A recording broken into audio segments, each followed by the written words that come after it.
যোৱাটো ভিডিঅ'ত যিসকলে চাইছে মোৰ এই ভিডিঅ'টো আপোনালোকে সকলোৱে গম পায় যে বৰষা বা অসম অধিৱেশন চিকাগোত হোৱা 2025 বৰ্ষ এই খবৰটো কথা মই আপোনালোকক কৈছিলোঁ আৰু তাৰ ৰিলেটেড আৰু দুটামান খবৰ আছে। ভিডিঅ'টো আপোনালোকে প্ৰথমৰ পৰা শেষলৈকে মোৰ এই ভিডিঅ'টো চাই থাকিব আৰু যিসকলে আগৰটো ভিডিঅ' নাই চোৱা মোৰ এই ভিডিঅ'টো আপোনালোকে প্ৰথমৰ পৰা শেষলৈকে চাই থাকিব আৰু আপোনালোকক সকলো কথা আপোনালোকক বুজাই ক'বলৈ আপোনালোকক চেষ্টা কৰিম। তো এতিয়া আপোনালোকৰ মেইন ভিডিঅ'টোৰ মাজলৈ আহিছোঁ বলক। চিকাগোত অনুষ্ঠিত হোৱা 2025 অসম অধিৱেশনৰ যিহেতু নেকি দেখিবলৈ পোৱা গ'ল নতুন নতুন অভিনেতা অভিনেত্ৰীসকলক আৰু দেখিবলৈ পোৱা গ'ল কণ্ঠশিল্পীসকলক।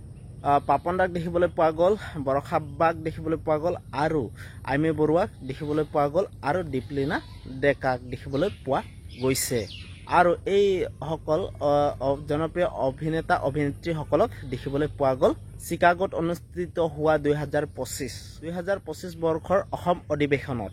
অভিনেতা অভিনেত্ৰীসকলে নিজৰ ইনষ্টাগ্ৰাম হেণ্ডেলত আপলোড কৰিছে বিশেষ কিছুমান ফটোসমূহ আপলোড কৰিছে আৰু আপোনালোকক ফটোবিলাক দেখাবলৈ চেষ্টা কৰিম মই। আৰু এতিয়া আপোনালোকক আহিছোঁ 2 নম্বৰ খবৰলৈ। গানৰ আপডেটলৈ কথা কওঁ। দীপলিনা বাৰ এটা নতুন গান আহি আছে আকাশ নামৰ। এতিয়া ইউটিউবত ৰিলিজ হ'ল চাগে, য'ত আপোনালোকে এই ভিডিঅ'ৰ লিংকটো আপোনালোকে ইউটিউবত গৈ চাব আৰু আপোনালোকে দীপলিনা বাৰ এই নতুন গানটো শুনিব পাৰে।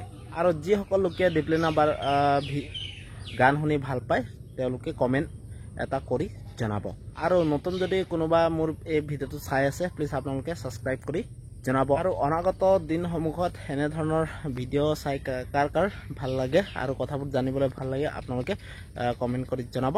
তো এনেকুৱাবোৰ ভিডিঅ' বনাবলৈ মই চেষ্টা কৰিম। তো দেখিছিলোঁ বাই বাই, ভিডিঅ' আপোনালোকক লগ পাম। তো